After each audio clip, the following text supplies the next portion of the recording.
Hello everyone and welcome to the program Business Point on Global Television. I am Samuel Odi. Many thanks for joining on today's edition of the program. On today's edition, as always, we'll bring you global business updates, and then we'll also dive into other segments where we'll be having conversations around challenges being faced by SMEs in Nigeria. You know, the SMEs are the major drivers of every country's GDP, and if there are challenges within those sector for SMEs to be able to, one, access loan and keep up with the new tariff hikes and also new taxation that is being imposed by the federal government, it's going to be a whole lot of challenge for them to be able to extract and also have avenues to be able that will help grow Nigerian economy. But we'll be getting into all of those conversations later on still today's edition of Business Point. But before we dive into that, let me bring you updates to the current happenings within the Nigerian Naira, where Nigerian Naira gains CBN accounts for 40% of dollar inflow. Naira appreciated in the official foreign exchange market as Central Bank of Nigeria accounted for the highest dollar inflow of 39.85% in Nigerian foreign exchange markets. The Nigerian foreign exchange market window recorded an inflow of 1.19 billion last week compared to 1.10 billion dollar recorded in the prior week, according to data. Central Bank of Nigeria accounted for 39.85% of the total inflow. Foreign portfolio investment generates 18.09%. Non-bank corporates generates 23.81%. Exporters generate 15.67%, while other sources accounted for 2.58% last week. The CBN accounted for 14.29% of its total FX inflow. Authorized dollar quotas, authorized currency dealers quoted the dollar at the highest rate of 1,537 naira as of Monday, slightly stronger than 1,540 naira quoted on Friday as the Nigerian foreign exchange market window shuts down. The FX market recorded the lowest rate of 1,527 naira per dollar as of Monday, which was also stronger than 1,535 naira as at Saturday. Also, the Nigerian naira also appreciated at the parallel market, popularly called the black market, closing at the rate of between 1,570 naira to 1,575 naira compared to 1,508 naira traded as at last week. Against the currency, the naira appreciated by 0.7% to close at 2,020 naira per pound, marking a 15 naira gain from 2,035 naira per pound on Thursday on the black market. Naira also gained 10 naira against the euro as it closed at 1,700 naira on Monday against 1,710 naira per euro. That as of Thursday, the local currency traded steady against the Canadian dollar and Chinese yen at 1,150 naira and on 215 naira respectively as of Thursday.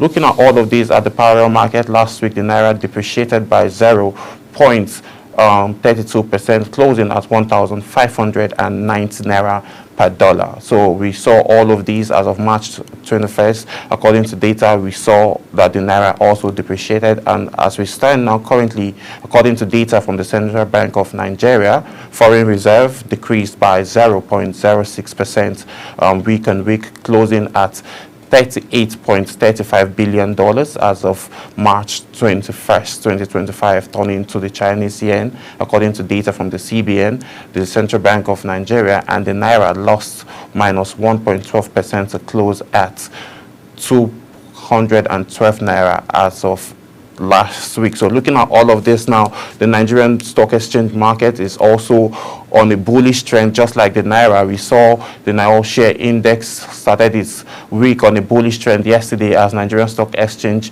index traded at 105,551 points this Monday, increasing from 558 or by 0.56% since the previous trading section. Looking back over the last 4 weeks, the NSA all share gained at gained 2.07% over the last 12 months, with its losses by 1.3%. So looking at this now, the all-share index market, talking about the Nigerian stock market, is on a bullish trend, and then it started the week on a very high momentum. All of this was due to investors' confidence, and also we saw the Nigerian stock market depreciating last week, but that also opened room for individuals and investors that are looking to buy when the market is at a lower price. So that is why we are seeing this high level of competition going on within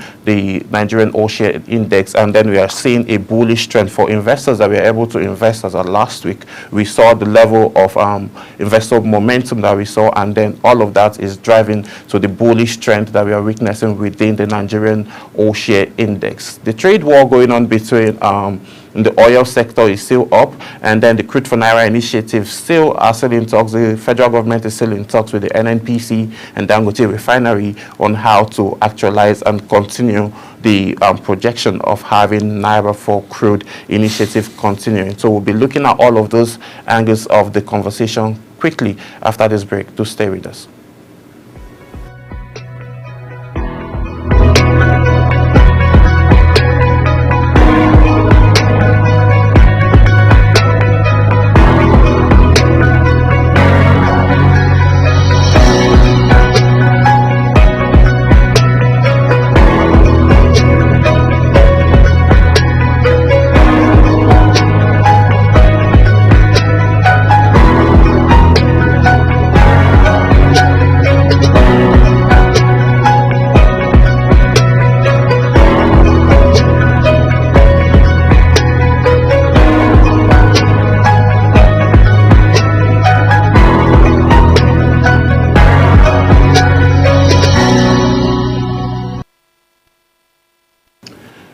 Yes, many thanks for staying with us. If you're just joining, this is Business Point on Global Television. I am Samuel Odi. So before we went on the break, we saw how the Nigerian all-share index, had a previous bad business week, but coming up to this week, we saw a bullish momentum and a bullish trend. And then on the first day of the business week, the all-share index gained at 0.58%. On the other note, trade war is still going on within the oil sector, where Donald Trump, that's talking about the president of the United States of America, says that increases extra 25% tariff on anyone who buys oil or gas from Venezuela. The U.S. President Donald Trump has announced that any country that buys oil or gas from Venezuela will pay a 25% secondary tariff on trade, and the United States, Trump claiming that Venezuela has sent tens of thousands of people to the U.S. Who have a very violent nature. Earlier this month, Chevron Corp received a 30-day notice from Trump's administration to wrap up its operation in Venezuela. The deadline set for April 3rd. This provides the company only 30 days instead of the normal 6-month window period to shut down. Since 2022, Chevron has been allowed to operate in Venezuela. U.S. sanctions exporting crude to United States, according to Secretary of State Marco Rubio and other foreign policy hawks. Chevron has been providing a financial lifeline for Maduro's regime to enrich itself and surpass civil rights. According to reports, Venezuela produced about 20% of Venezuela's oil in the year 2024, close to Maduro's goal of 1 million barrels per day. Chevron is the only major oil producer with a waiver to operate in Venezuela, despite Washington's sanction against President Nicolas Maduro's regime. So we've been seeing tariff hike, and then threats coming from President Donald Trump. If policies are not aligning, if any country is not aligning with his policy, you get sanctioned with a new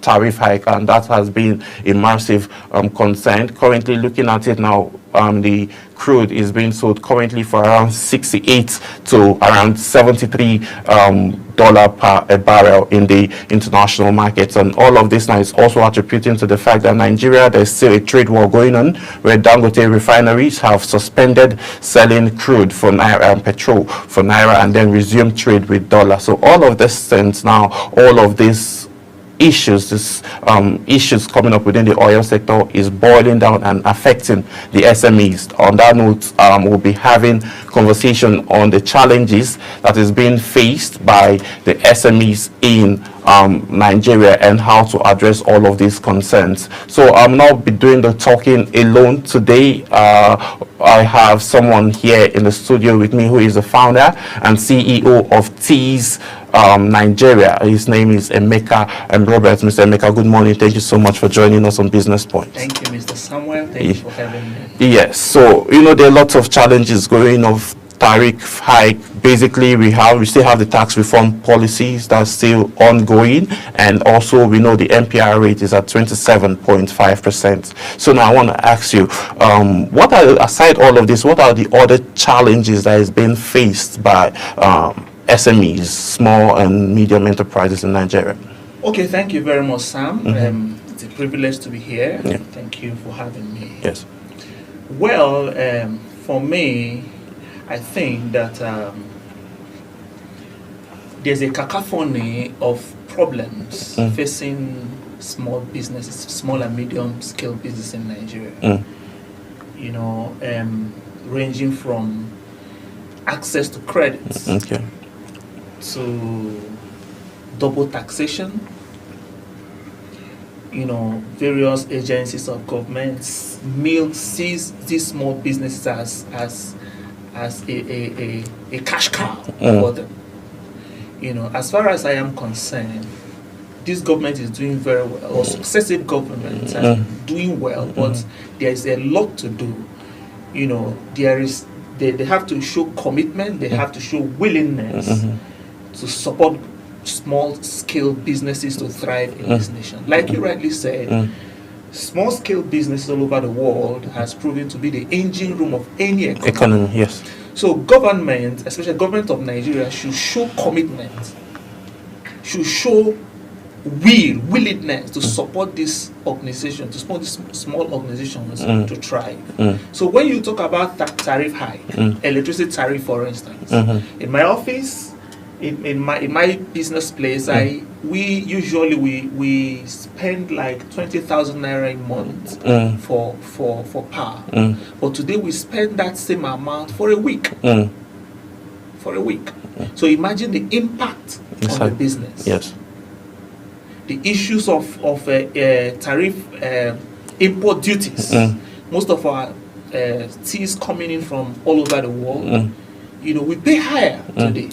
And all those costs somehow are pushed down to consumers and all that. Yeah. So there are so many issues, there are so many challenges for small businesses.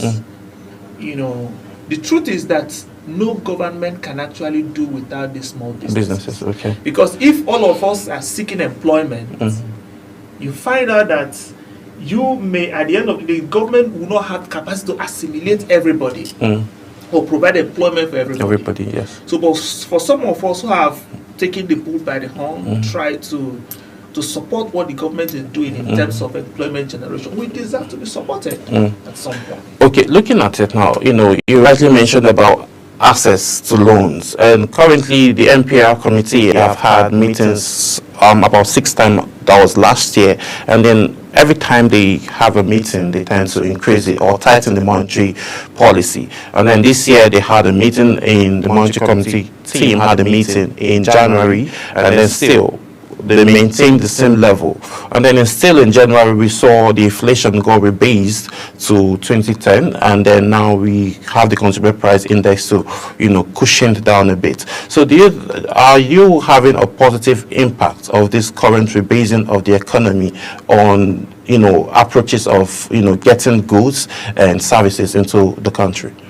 Well, there is no significant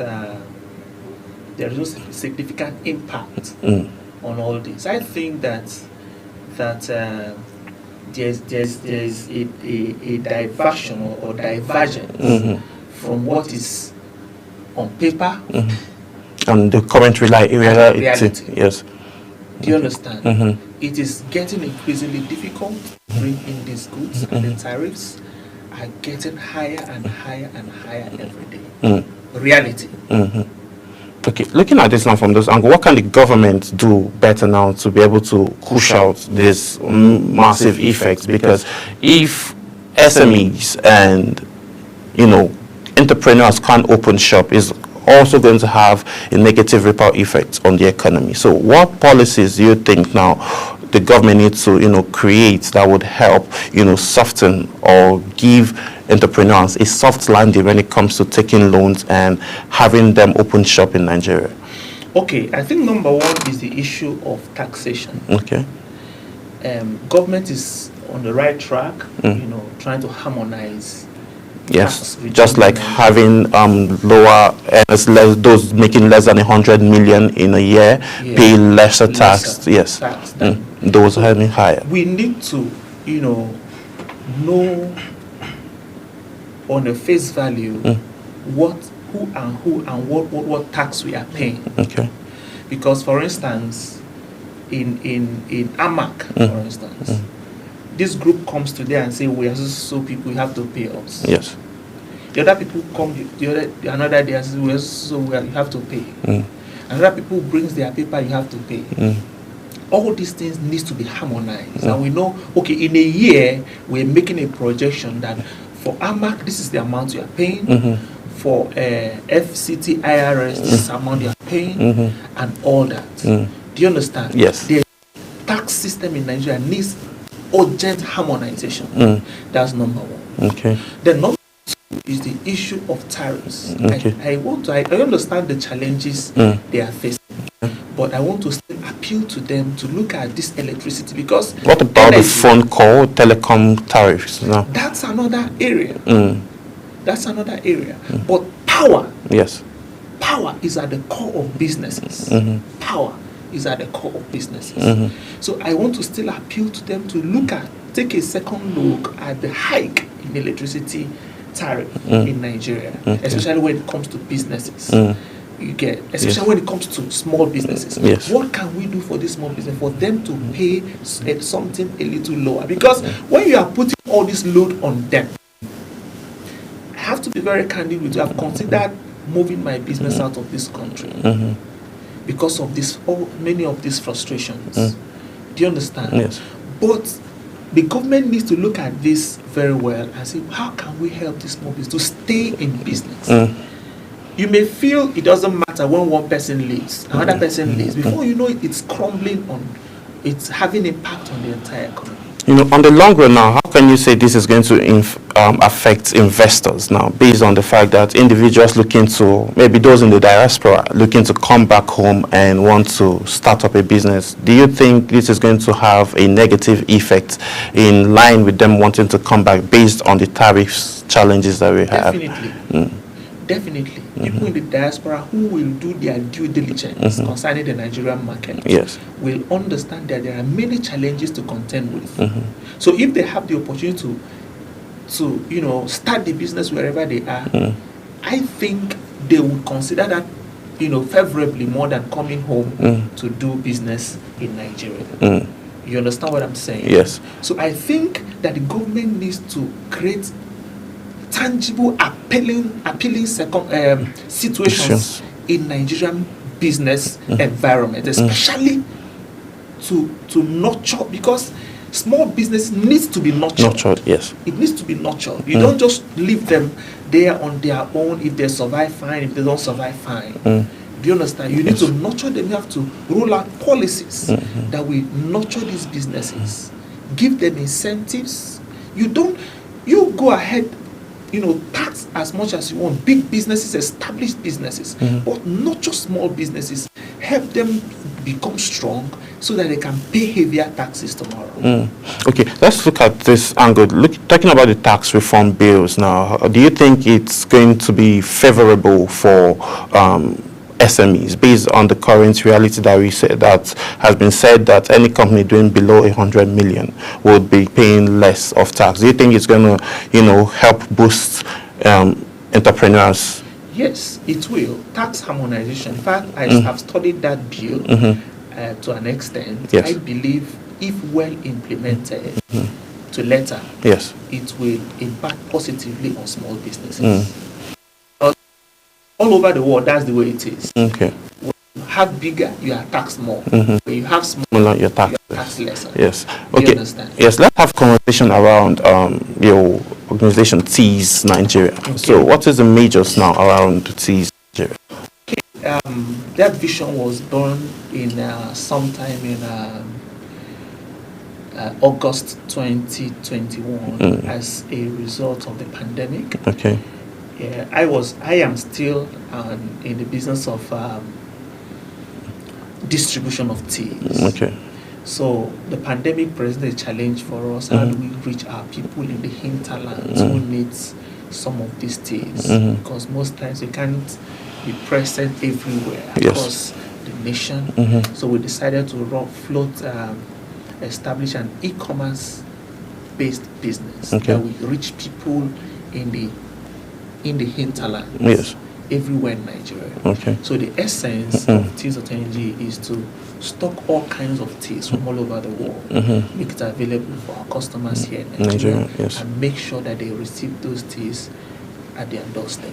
Okay. Now, based on the tariff that you've been mentioning about, so how has business been? Because as an entrepreneur that you are, it's going to be best when we get the actual perspective of the current realities. Like you mentioned, the policies are mostly good on paper, but implementation is a challenge. So how do you think this tax reform bill would be able to affect SMEs like yourselves, so in the long run, positively?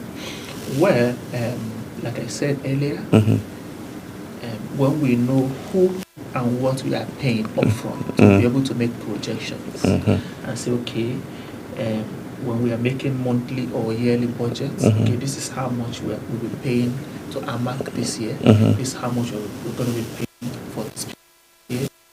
So we'll be able to make good projections and make, know our margin profit.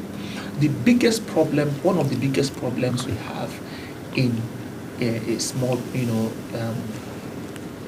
for small businesses here in Nigeria is predictability of the environment. Okay. Business environment. You don't know. You can't make projection like, okay, if I trade for 6 months, this is my projected profit. Because it is so fluid. The environment is so fluid.